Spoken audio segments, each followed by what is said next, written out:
The 18-volt X2 LXT brushless 7 1/2-inch compound miter saw.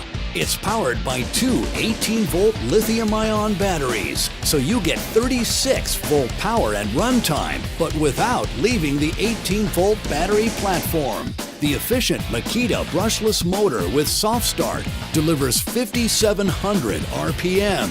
MAKITA's automatic speed change technology adjusts the cutting speed and torque for optimum performance under load, for faster and consistent cuts. With a direct drive gearbox, the blade gets consistent power from the motor, with no belt to slip or replace. For smooth cutting and dead-on accuracy, cut after cut, MAKITA created a 4-steel rail sliding system with linear ball bearings. And you get plenty of capacity. It will cross-cut a 2x12 at 90 degrees and a 2x8 at 45. The XSL02Z is equipped with star protection, communication technology between the tool and battery that protects against overload, over-discharge, and overheating.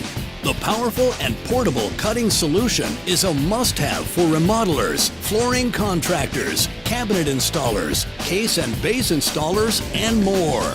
It's part of the MAKITA 18-volt series, the world's largest 18-volt lithium-ion cordless tool lineup.